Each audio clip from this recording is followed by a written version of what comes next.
Hello and welcome to Talking Textbooks Leaving No Child Behind. My name is Aditi. Children, कैसे हो सब आप सब लोग? I hope you all are doing good. I hope this video finds you very hale and hearty and happy and healthy.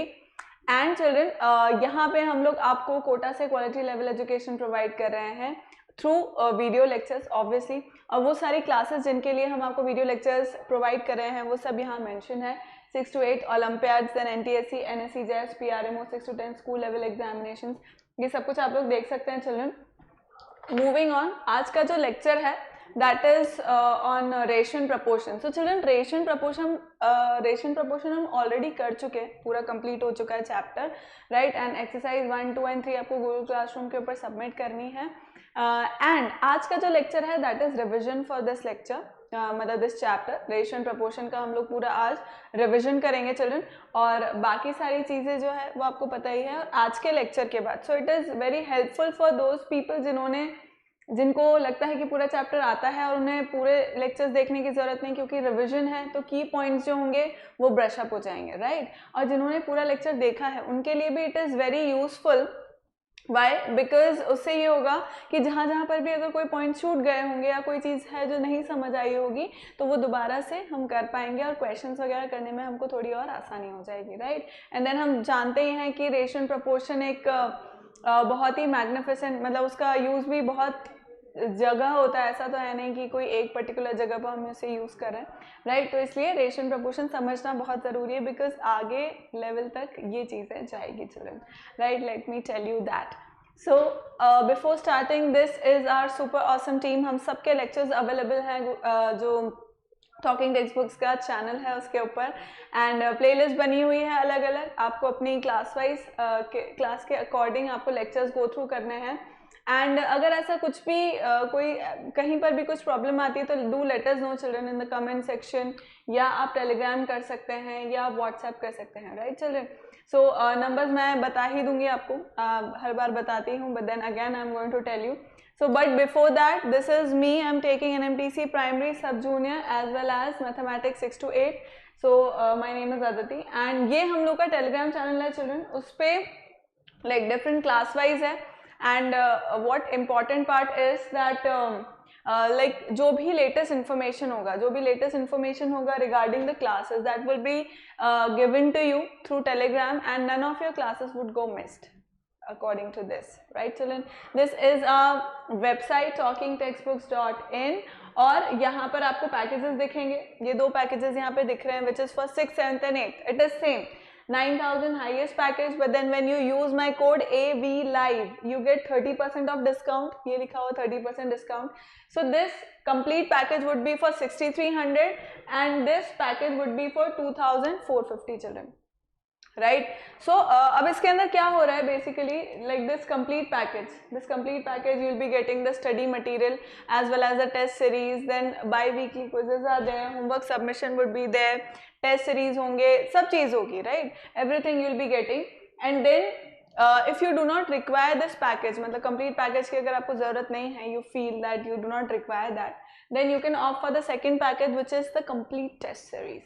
So इस complete test series के अंदर क्या होगा, वही सेम ही है, यहाँ पर बस आपको स्टडी मटेरियल नहीं मिल रहा है, which I would recommend you to take because it is very compact and very comprehensive, क्योंकि जितना ज़रूरी है ओलम्पियाड लेवल को आपको कवर अप करने के लिए वो इसके अंदर है. And good part is children that we teach you from the basic, मतलब बेसिक से स्टार्ट करके हम लोग gradually we build up the level up till Olympiad. So for you all people it is very like beneficial, right, to attend the lectures and then along with that take the material, और फिर जो questions हैं वो आपको solve करके submit करने हैं. So that will really help you out in cracking your Olympiad exams, right children. And so I was talking about this, the test series package, you can opt for it. Again, bi-weekly quizzes are free children. I keep telling you please opt for these bi-weekly quizzes. इनसे क्या होगा वो मैं बता देती हूँ. उनसे ये होगा चिल्ड्रन कि ये ओलम्पियाड लेवल के हैं, आपको पता लगता रहेगा कि जिस डायरेक्शन में आप बढ़ रहे हैं, जो पढ़ाई आप कर रहे हैं वो बिल्कुल सही डायरेक्शन में जा रही है या नहीं. Otherwise what you can do is excuse me. So like by weekly quizzes हैं इसे, और वो कहाँ मिलेंगे, ऑब्वियसली ऑन आवर वेबसाइट. कुछ भी क्वेरीज होती है चिल्ड्रन तो मैंने आपको नंबर बताया से ये रहा 9549041111। कुछ भी लाइक कोई क्वेश्चन मतलब कुछ भी क्वेश्चन है आपको कि कैसे मॉड्यूल हमारे पास पहुंचेगा या किस तरह से टेस्ट सीरीज अटेम्प्ट करनी है, बाय वीकली क्विजेस कैसे अटेम्प्ट करने हैं, इस तरह के जो भी रिलेटेड या और भी कोई इश्यूज हैं related to talking text books या वीडियो लेक्चर्स या मटेरियल या ऐसा कुछ भी, तो you can call on this number children 9549041111। इस नंबर पे कॉल करेंगे तो आपका बहुत भला होगा। क्लियर है? मतलब आपकी जो भी क्वेरीज है ऑब्वियसली वो सॉर्ट आउट हो जाएगी children. So let us start with lecture 1 children. तो इसके अंदर क्या था फर्स्ट लेक्चर में? सी इंट्रोडक्शन था, we studied about ratio in its simplest form. अब इसके लिए मुझे ज़रूरत किस किस चीज़ की है? आपको बेसिक HCF LCM आना चाहिए, फ्रैक्शंस हम पढ़ चुके हैं, फ्रैक्शंस हमें आने चाहिए, like and unlike fractions comparison, मतलब बेसिकली फ्रैक्शंस का हमें पूरा चैप्टर अच्छे से आना चाहिए और HCF LCM हम किस तरह से निकालते हैं वो हमें पता होना चाहिए, राइट? तो ये इसका प्री रिक्विजिट है। और इस चैप्टर के बाद, इस चैप्टर के मतलब जो हमारा ये फर्स्ट वाला लेक्चर था, इसके बाद होपफुली हम लोग क्या समझने वाले थे कि भाई रेशियो होता क्या है, basically what is ratio, and then इसके अंदर हम और ये समझ सकते थे कि भाई जो कंपैरिजन होता है वो हम किस तरह से कर सकते हैं, right? So let's start with it. So we studied about ratio हमने ये पढ़ा कि भाई it is basically comparison through division, right? It is comparison, जैसे हम कंपेयर करते हैं which table is longer, like A table is longer than B, how much, by how much, तो हम क्या सिंपली सब्ट्रैक्ट कर देते हैं, उनका जितना भी लेंथ है उसको सब्ट्रैक्ट कर दिया, जो आंसर आया वो क्या है, वो हमारा आंसर मतलब वो कंपेयर हो गया कि भाई हाँ A has more length than B by this much, subtract करके हमें आंसर मिल जाएगा, राइट? तो ये तो एक तरीका हुआ। दूसरा तरीका क्या होता है कंपेयर करने का चिल्ड्रन? थ्रू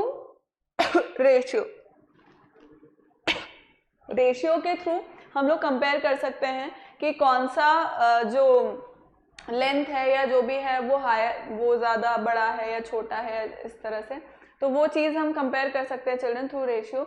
अब रेशियो जब भी हम निकालते हैं, मतलब कंपैरिजन जब भी हम करते हैं किन्हीं भी दो चीज़ के अंदर, तो उनका जो यूनिट है that has to be same, मतलब काइंड जो है उसका या टाइप जो है that has to be same. मतलब अगर आप किसी का वेट में अगर रेशियो निकालना चाह रहे हो, किसी दो चीज़ को कंपेयर कर रहे हो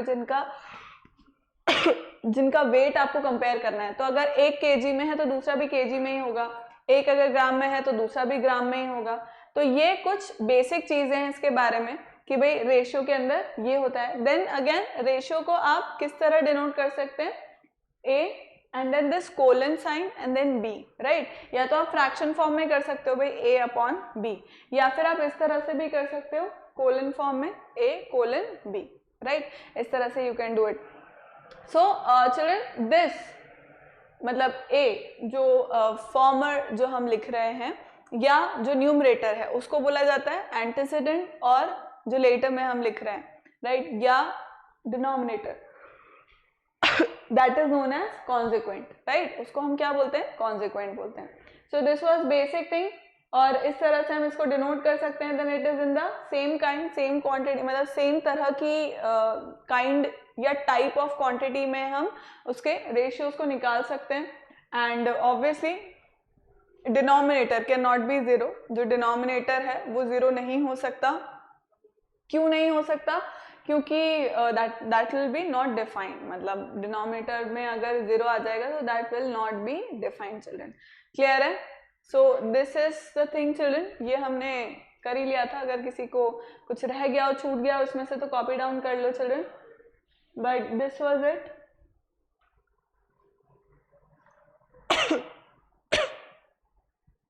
next was some important notes थे यहाँ पे चिल्ड्रन। कुछ इम्पॉर्टेंट नोट्स किस तरह से थे? See the ratio of two numbers is usually expressed in the simplest form. Simplest form में हम लोग करते हैं रेशियो को, मतलब कि मान लो 40 kg और 60 kg के अंदर हमें रेशियो निकालना है, मतलब 40:60 का रेशियो निकालना है।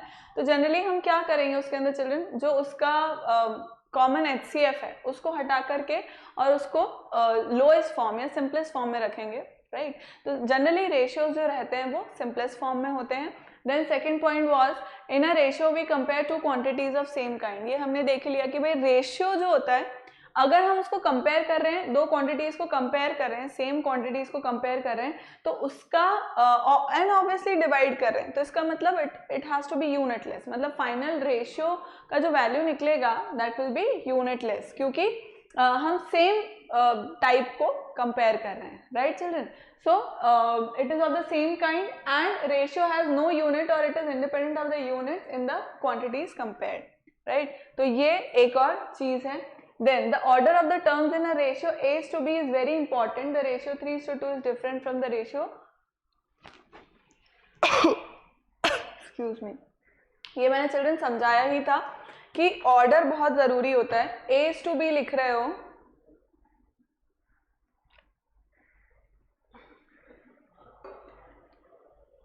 A is to B लिख रहे हो या B is to A लिख रहे हो, ये बहुत जरूरी है भाई।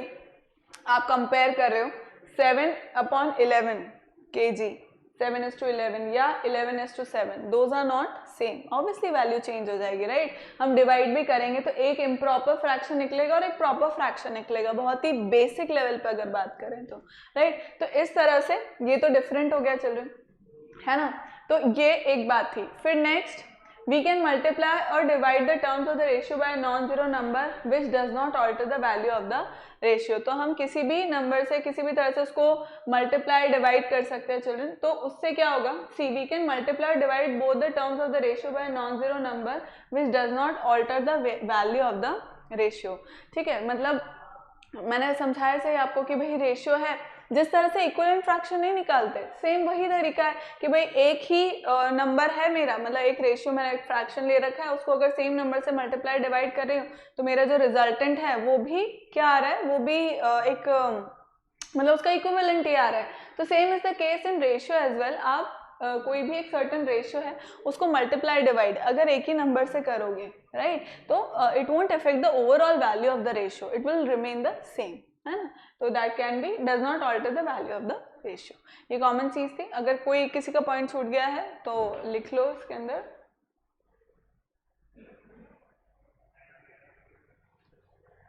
ठीक है, next was a ratio in the simplest form, जो मैंने समझाया कि भाई रेशियो को सिंपलेस्ट फॉर्म में लिखने का क्या मतलब है चिल्ड्रन, कि हम उसके जो कॉमन HCF है उससे उसको डिवाइड कर रहे हैं, जो न्यूमरेटर डिनोमिनेटर है कॉमन HCF हटा दिए। तो बेसिक मीनिंग क्या है कि एंटीसीडेंट और कॉन्सिक्वेंट के बीच में जो HCF है, the HCF of antecedent and consequent should be 1, ये इसका बेसिक मीनिंग है ना।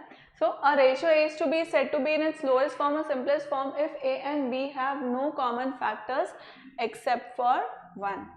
So clear है ये चीज। HCF should be 1. Write the ratios as a fraction. ये step तो अपने को पता ही है, we did it here as well. See 36:54 है, राइट, मुझे जो रेशियो गिवन है दैट इज 36:54। अब उसमें कुछ तो चीज़ें डिवाइड करके मतलब कॉमन जो इनका HCF था दैट वाज 18, क्या निकला 2:3 निकला, right. So this is one thing children. इसके अंदर क्या है, ratio A is to be said to be in its lowest or simplest form if A and B have no common factors except for 1। ठीक, तो ये एक चीज थी। ये तो हमने फ्रैक्शन में भी खैर पढ़ा ही है, तो not a big deal. Then we did few questions related to this children, हमने कुछ questions किए थे।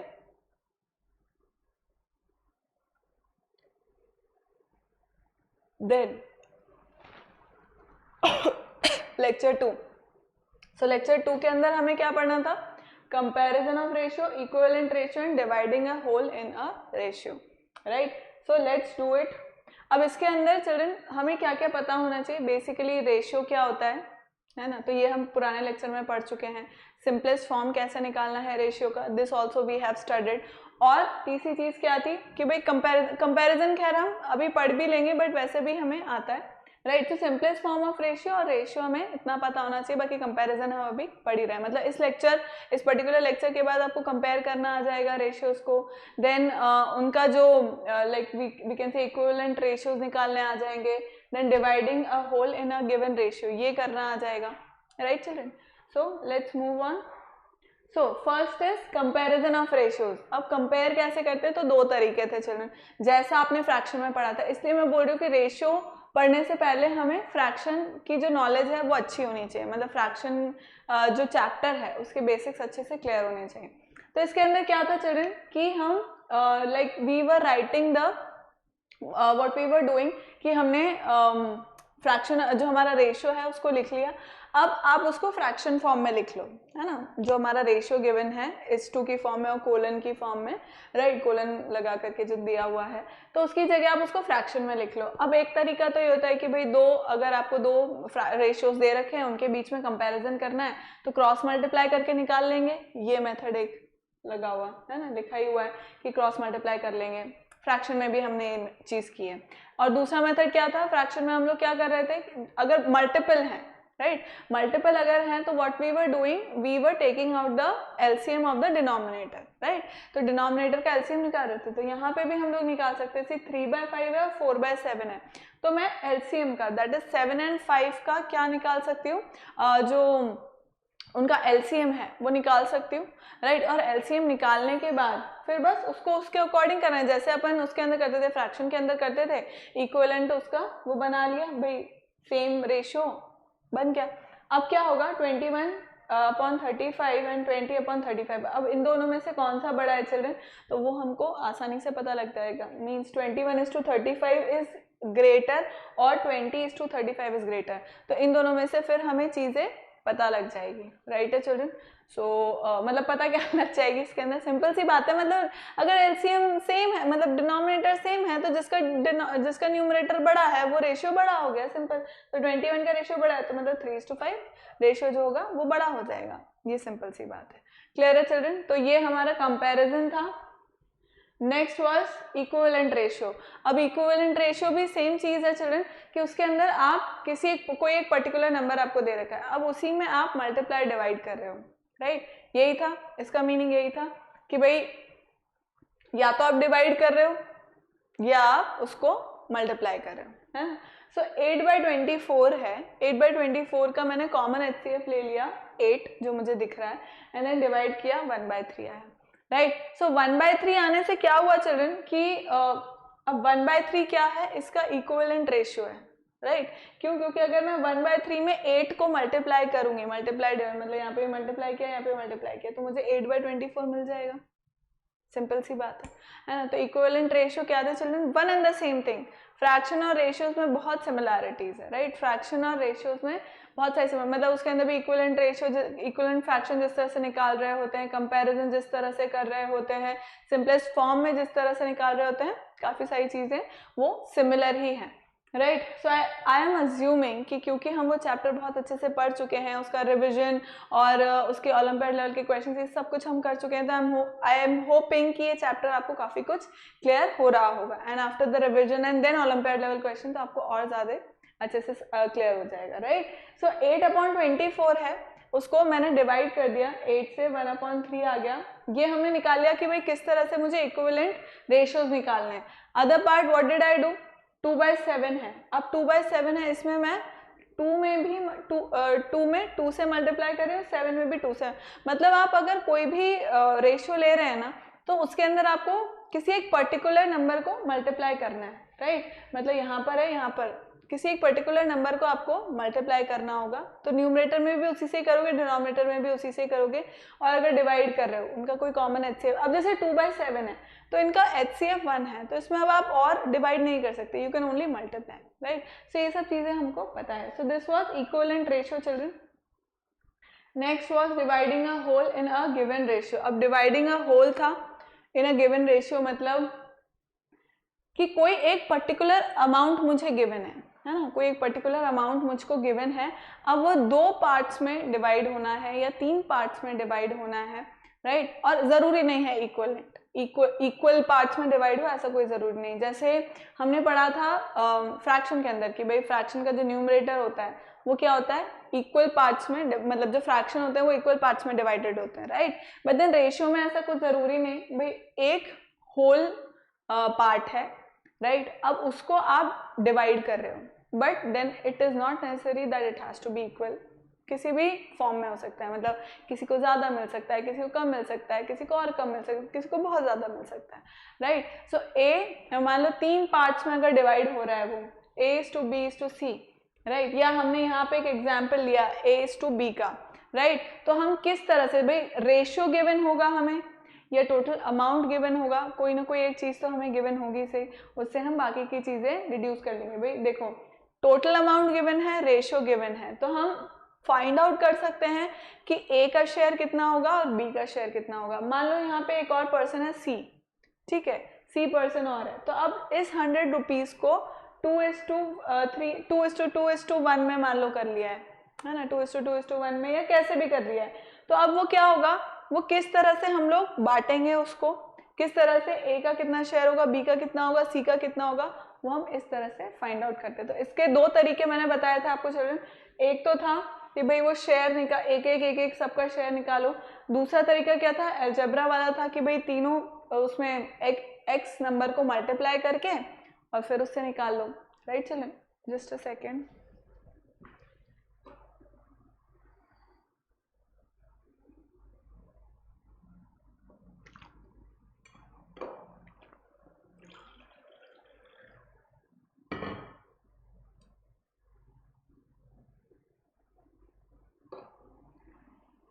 यस, सो इसके अंदर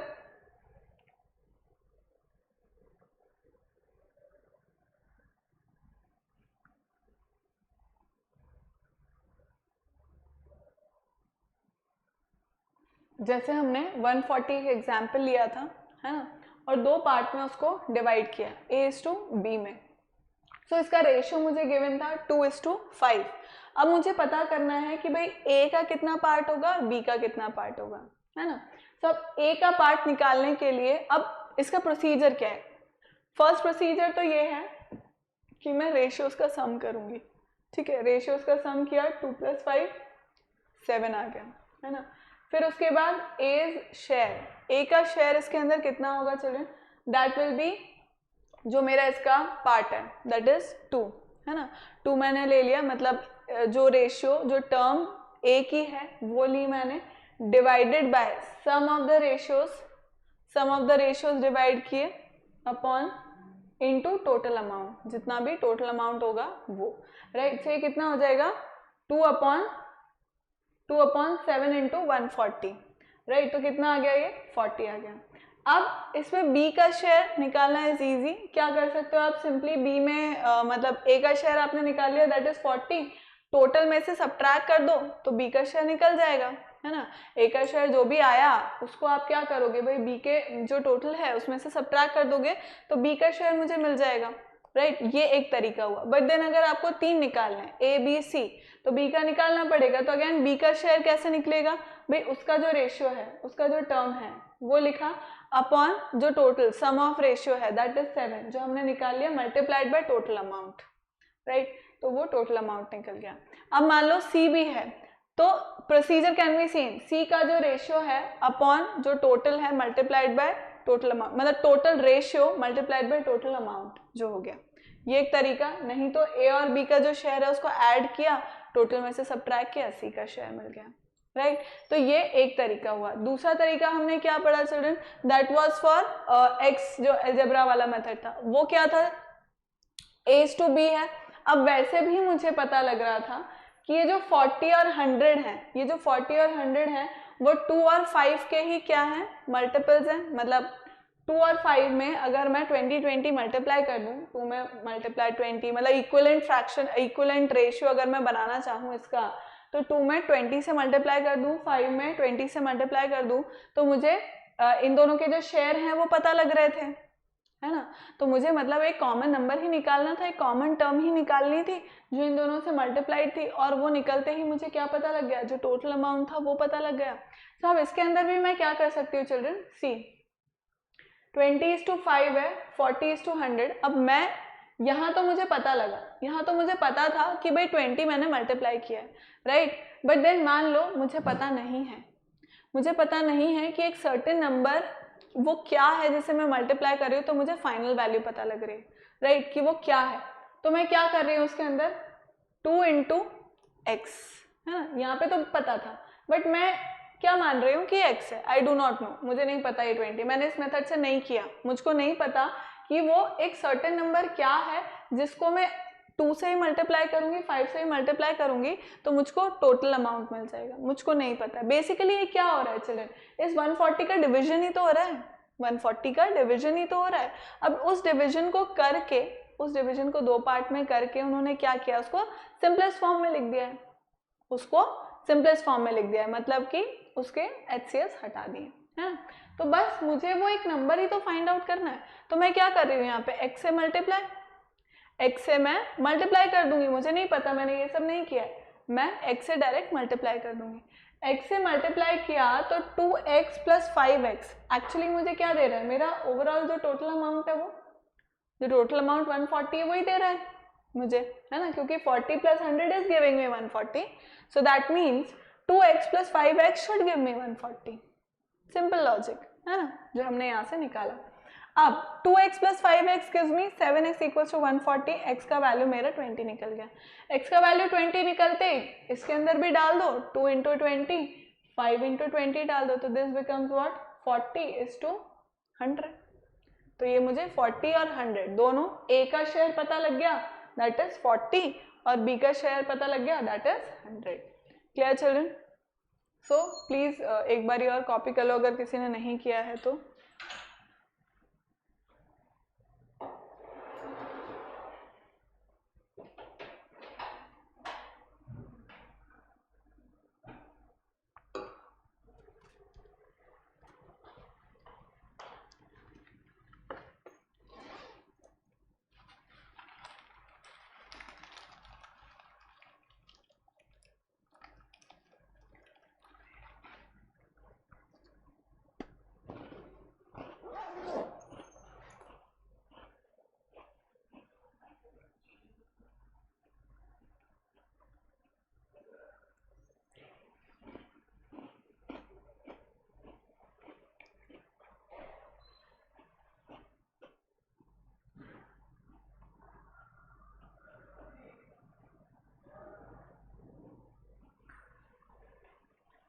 ठीक है children,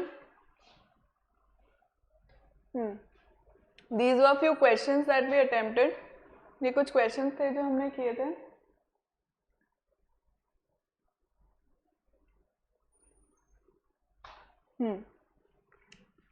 then was lecture 3 children.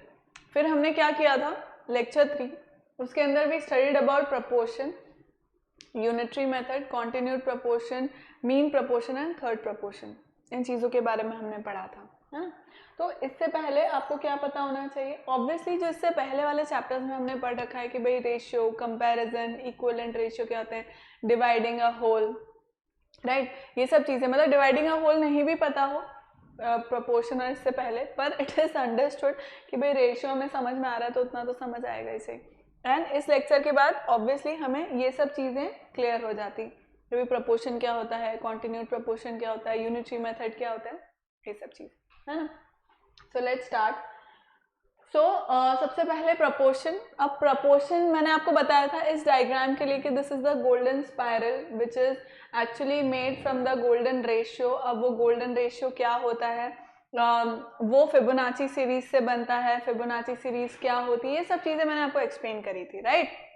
और कहाँ करी थी वो मैं बता देती हूँ। मैं और चेरी मैम ने एक कंबाइंड सेशन लिया था, that was on the golden ratio, right. And वो आई एम श्योर कि आप लोग देखेंगे तो बहुत बेहतर होगा आप लोगों के लिए, राइट चिल्ड्रन। सो हमने प्रपोर्शन के अंदर ये पढ़ा था कि जब भी दो रेशियोज जो हैं वो अगर आपस में इक्वल हो जाते हैं, दो रेशियोज जब भी अगर आपस में इक्वल हो जाते हैं तो उनको हम कह देते हैं कि भाई those two ratios are in proportion, ये हम कह देते हैं उसके अंदर, राइट। तो अब इसको लिखा कैसे जाता है, मतलब या तो आप इक्वल साइन लगा सकते हैं, otherwise you can use this sign as well, that is the proportion sign, मतलब is to see 3:5 is proportional to 9:15, so this is proportional का sign, मतलब इस तरह से अगर आप लगाएंगे तो हमें समझ आ जाएगा कि भाई दो रेशियोज जो हैं वो आपस में इक्वल हैं, प्रोपोर्शनल हैं। राइट। और अगर दो रेशियोज आपस में प्रोपोर्शनल है तो उसके अंदर क्या होगा चिल्ड्रन, देखो 4 टर्म्स हमें दिख रही है, right, 1 2 3 4, there are 4 terms which we can see here, right. तो अब उसमें this is the first term, अब जिस सीक्वेंस में वो आ रही है उसी सीक्वेंस में हम उसको बोलेंगे भी कि this is the first term, this is the second term, then the third term and the fourth term, right. हम उसको इसी सीक्वेंस में बोलेंगे, राइट। सो अब जो फर्स्ट और लास्ट टर्म है, जो फर्स्ट और लास्ट टर्म है, those are known as the extremes, और जो मिडिल टर्म्स हैं that is the second and third term, उसको हम बोलेंगे मीन्स, राइट। जो बाहर की टर्म्स है those are known as extremes, ये दोनों टर्म्स एक्सट्रीम्स हो गई, that is 3 and 15 are extremes, और ये वाली जो 3 और 5 है those are known as means. अब अगर कोई भी रेशियो, ऐसे रेशियोज जो प्रोपोर्शन में हैं, उनके हम क्या बोल सकते हैं कि उनके जो एक्सट्रीम्स का जो प्रोडक्ट है वो इक्वल होगा उनके मीन्स के प्रोडक्ट के, राइट। जो उनका एक्सट्रीम्स का प्रोडक्ट है वो उनके मीन्स के प्रोडक्ट के बराबर होगा। तो that is why we can say, मतलब अगर कोई दो रेशियोज प्रोपोर्शन में है, ऐसा हम कह रहे हैं कि भाई कोई भी दो रेशियोज प्रोपोर्शन में है, तो इसका मतलब उनके एक्सट्रीम्स का product will be equal to उनके मीन का प्रोडक्ट, राइट, पहली चीज। और इसी का रिवर्स इज ऑल्सो ट्रू कि अगर ऐसा बोला जा रहा है कि product of extremes is equal to product of means, तो इसका मतलब ये हुआ कि वो आपस में, वो जो रेशियोज हैं आपस में वो प्रोपोर्शनल में है, राइट। तो 1 first term, second term, third term and fourth term, जिस सीक्वेंस में ये लिखे हुए हैं ये सीक्वेंस इंपॉर्टेंट है। सीक्वेंसिंग हमने फर्स्ट उसमें ही पढ़ ली थी, फर्स्ट लेक्चर जब हम पढ़ रहे थे तभी, और अभी भी रिविजन में भी हमने देखा कि रेशियो के अंदर सीक्वेंसिंग बहुत ज़्यादा इंपॉर्टेंट होती है कि A:B can not be equal to B:A, right. So ये यहाँ पे भी हम वही चीज़ देख सकते हैं कि भाई 3:5 फर्स्ट और सेकेंड टर्म हुए और फिर थर्ड और फोर्थ टर्म हो गए। तो ये हमने प्रपोर्शन के बारे में पढ़ा था, right children. So like copy down, product of extreme is equals to product of means, इस सबको कॉपी कर लो, फिर हम नेक्स्ट आगे बढ़ेंगे।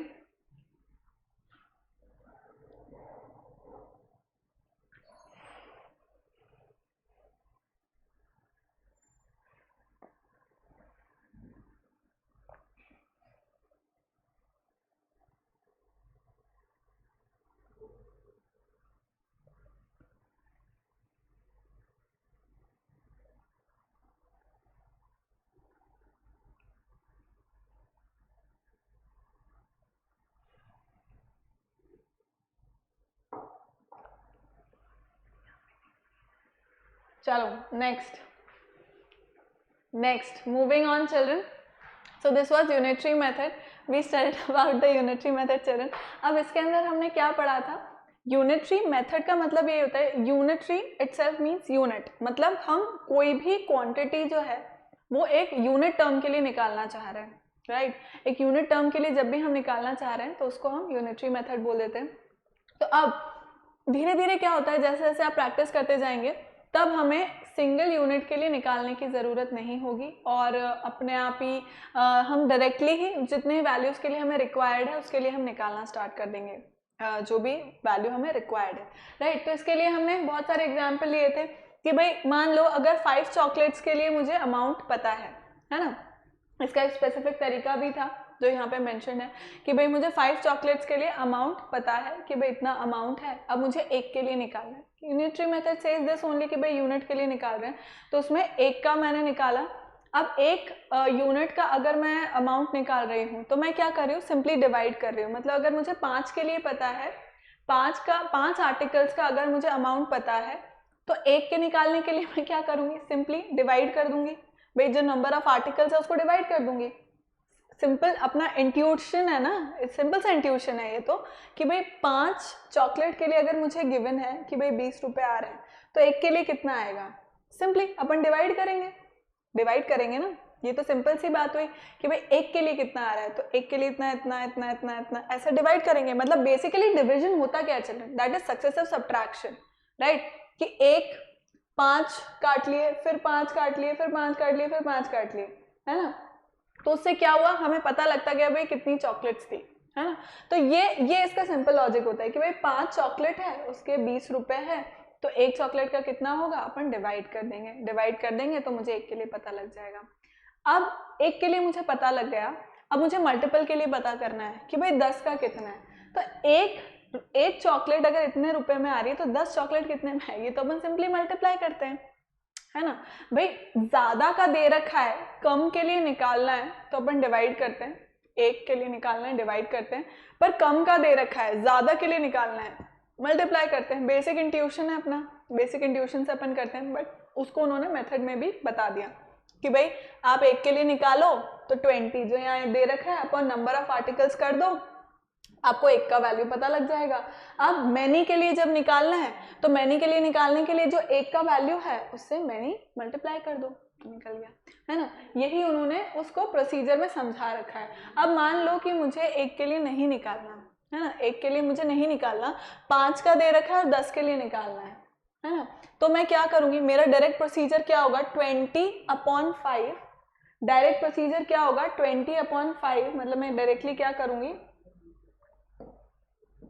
मैं डायरेक्टली ये करूंगी भाई 5, ये लाइन मुझे दे रखी है कि 5 चॉकलेट्स 20 रुपए में आ रही है और 10 चॉकलेट कितने में आएगी ये वो पूछ रहे हैं, एक का नहीं पूछ रहे, एक का अपन को मान लो निकालना भी नहीं है ना, जरूरत नहीं, तो मैं क्या करूंगी सिंपली 20/5, इससे मेरा एक का निकल रहा है मल्टीप्लाइड बाय जितने का मुझे निकालना है, क्योंकि अल्टीमेटली मैं कर वही रही हूँ भाई, एक का निकाल करके उससे मल्टीप्लाई कर रही हूँ, तो मैं डायरेक्टली इसको यहीं लिख रही हूँ, राइट। उससे यूजफुल क्या होता है कि हमारी जो कैलकुलेशन है वो इजी हो जाती है थोड़ी। मान लो ऐसा कुछ यहाँ पे टर्म है जो इससे डिवाइड नहीं हो रहा, मतलब न्यूमरेटर डिनोमिनेटर डिवाइड नहीं हो रहा, तो हम उसको फ्रैक्शन मतलब उसको हम डेसिमल में निकाल रहे हैं, कुछ तो कर रहे हैं, फिर उसको मल्टीप्लाई करें, बट यहाँ अगर डायरेक्टली हो रहा है, राइट, वैसे तो ये भी हो रहा है but then still, right. So this is the case children कि हम लोग डायरेक्टली इसको इस तरह से लिख लेते हैं, क्योंकि one and the same thing, एक ही बात है वो, ठीक है।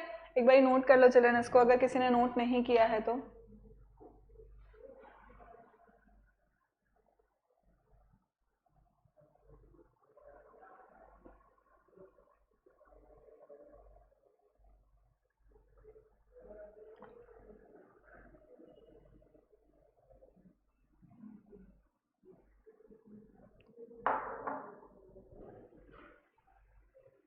नेक्स्ट आगे बढ़े। Okay, next was continued proportion. तो अब कॉन्टिन्यूड प्रपोर्शन हम किस तरह से पढ़ते हैं चिल्ड्रन, जैसे सबसे पहले अपन ने पढ़ा कि प्रपोर्शन होता क्या है।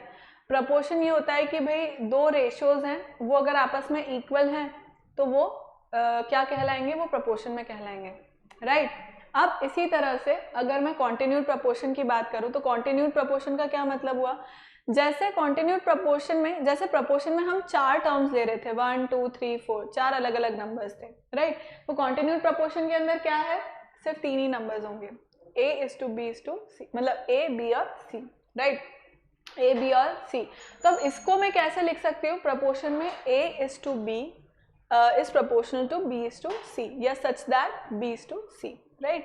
सो बेसिक मीनिंग ये है कि अब जो एक्सट्रीम्स है, सॉरी जो मीन्स है मेरे, वो सेम ही नंबर है ना। तो अब मैं क्या कह दूंगी कि A B C are in continued proportion, मतलब अगर ये ट्रू हो जाता है, अगर ये ट्रू हो जाता है कि भाई A:B is proportional to B:C, 3 मुझे नंबर्स दिए हैं, हाँ 3 नंबर्स दिए हैं, A:B is proportional to B:C, अगर मुझे इस तरह से नंबर दिए हुए हैं तो इसका, और ये प्रोपोर्शन में है, तो इसका ये मतलब होगा कि ये कॉन्टिन्यूड प्रपोर्शन हो गया, मतलब A B C are in continued proportion, right.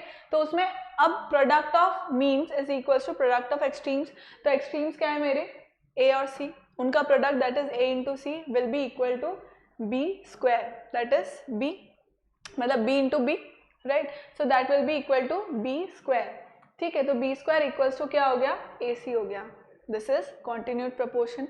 अब इसी कॉन्टिन्यूड प्रपोर्शन में चिल्ड्रन जो B है, जो मिडिल वाला जो टर्म है, राइट, जो मिडिल टर्म है, या आप ये बोल लो जो सेकेंड टर्म है, राइट, सेकेंड टर्म है, उसको वो क्या होगा, जो मिडिल टर्म होगा, सेकेंड टर्म होगा, उसको हम क्या बोलेंगे, मीन प्रपोर्शन बोलेंगे। तो I hope you are understanding children कि जब भी 4 टर्म्स हैं, जब भी 4 टर्म्स है प्रपोर्शन के अंदर, तब तो वो नॉर्मल है कि भाई A:B प्रोपोर्शनल टू B:C, है ना। पर जब 3 टर्म्स हमारे पास गिवन है और ये कहा जा रहा है कि भाई वो प्रपोर्शन में है, राइट तो जो मिडिल टर्म होगी ना चिल्ड्रन, जो मिडिल वाली टर्म होगी that will be known as the mean proportion, ठीक है, उसको हम मीन प्रपोर्शन कहेंगे। जो थर्ड वाला जो सी है उसको मैं कहूंगी third proportion, right. And product of means that is B square will be equal to product of extremes that is A into C, है ना, ये चीज हो जाएगी। और क्या होगा, ऑब्वियसली इसको हम कॉन्टिन्यूड प्रपोर्शन में बोलेंगे, मतलब A B C are in continued proportion. ये इन सारी लाइंस का मीनिंग था, है ना। तो आप बेसिक समझ गए कि भाई अगर 4 टर्म्स है तो नॉर्मल वाला है, 3 टर्म्स अगर गिवन है तो वो कॉन्टिन्यूड प्रपोर्शन हो सकता है। उसके अंदर मिडिल टर्म को हम मीन प्रपोर्शन बोलते हैं, मतलब are in continued proportion. Then B is called, जो मिडिल वाली टर्म होगी उसको मीन प्रपोर्शन बोलेंगे। जो थर्ड टर्म होगी उसको हम थर्ड प्रपोर्शन बोलेंगे। क्लियर है children? Is this clear? Is this clear to you all? I hope that this is clear, right children? So these are the things, copy it down, ठीक है। फिर हमने कुछ क्वेश्चंस किए थे एंड वी चेक कि ये प्रपोर्शन में है या नहीं, ये हमने चेक किया था। इन सब क्वेश्चंस को verify the following, determine the following ratios form a proportion, okay. क्या बोल रहे हैं, 25 centimetre is to 1 metre and ₹40 is to ₹160। तो अब हमें ये देखना है कि ये जो रेशियोज हैं वो प्रपोर्शन फॉर्म कर रहे हैं या नहीं। सो लेट्स डू इट, करके देखते हैं अपन इसको। लेट्स से जैसे फर्स्ट वाला किया मैंने, है ना। सो 25 इज टू 1 मीटर। अब सबसे पहले तो मुझे इसका जो वो है यूनिट है वो सेम करनी पड़ेगी। सो 25 अगर सेंटीमीटर्स में है और 1 मीटर है, 1 मीटर मीन 100 सेंटीमीटर, तो मैं उसको 100 में चेंज कर लूँ, मतलब सेंटीमीटर्स में चेंज कर लूँगी। 1 मीटर इक्वल्स टू 100 सेंटीमीटर होता है, राइट, 100। सो अब ये क्या हो जाएगा 25/100, और मुझे चेक करना है ₹40 एंड ₹160 को, राइट, ₹40 एंड ₹160 को। तो इसके अंदर क्या हो रहा है ₹40 एंड ₹160 में कि इसमें अपने को यूनिट चेंज करने का ज़रूरत नहीं है क्योंकि इनका यूनिट जो है वो सेम है, राइट। सो अब अपन इसको करके देखते हैं। This will B 1/4, right, 1/4। तो ये दोनों क्या है चिल्ड्रन, प्रपोर्शन में हो गए क्योंकि ये इक्वल, राइट, ये दोनों इक्वल हो गए। सो दे आर इन प्रपोर्शन। तो फर्स्ट वाला प्रपोर्शन में हुआ, राइट। सेकंड वाले को चेक करते हैं अपन। सेकंड वाला क्या कहता है, C 39 is to 65, right, and 6 bottles upon 10 bottles. अब मुझे यहाँ पे कोई ज़रूरत नहीं है कि मैं उनकी यूनिट्स को लिखूं क्योंकि अल्टीमेटली वो कैंसिल आउट ही हो रही है ना, अल्टीमेटली वो कैंसिल आउट ही हो रही है, डिवीजन में अपन लिख रहे हैं तो। So this will B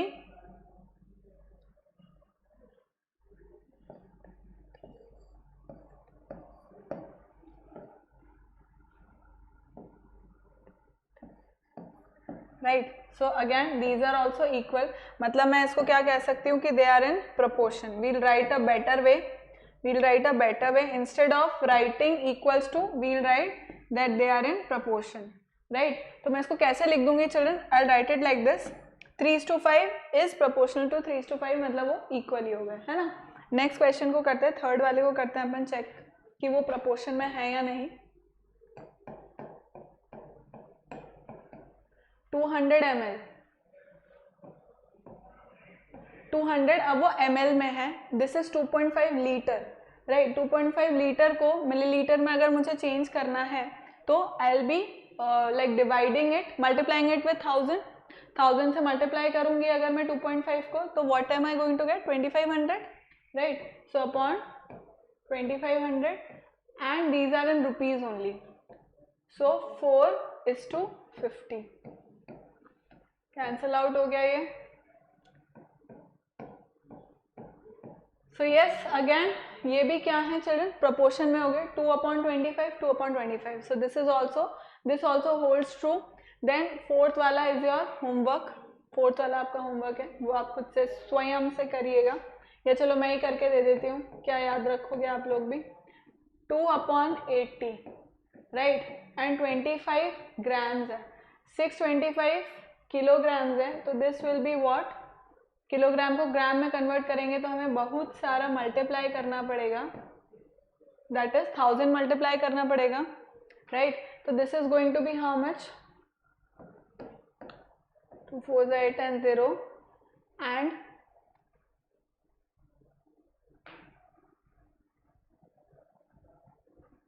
25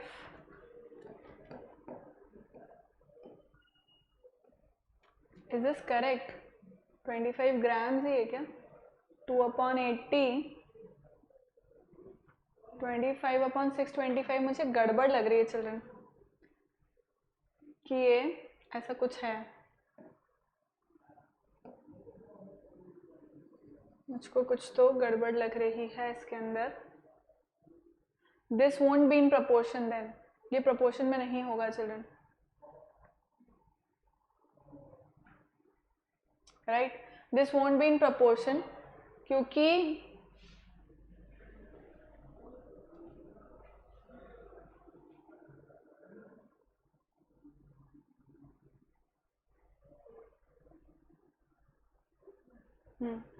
it should be multiplied with 1000 to make it into grams, 25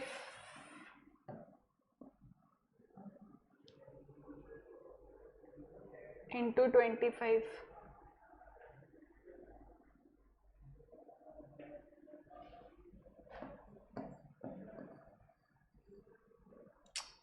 कैसे भी नहीं होगा चिल्ड्रन, दिस वोंट बी, मतलब वो कैसे भी, तो यहाँ पे कुछ तो मुझे लग रहा है कि केजी या तो मिसिंग है, इसलिए ऐसा हो रहा है,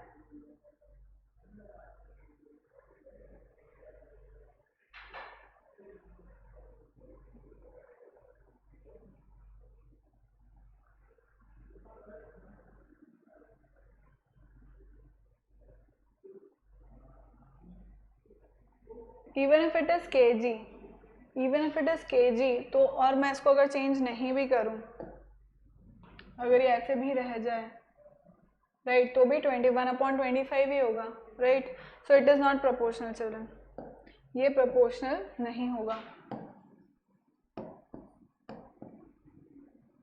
right, this won't B proportional anyways, तो दिस इज नॉट प्रोपोर्शनल क्योंकि दिस इज नॉट इक्वल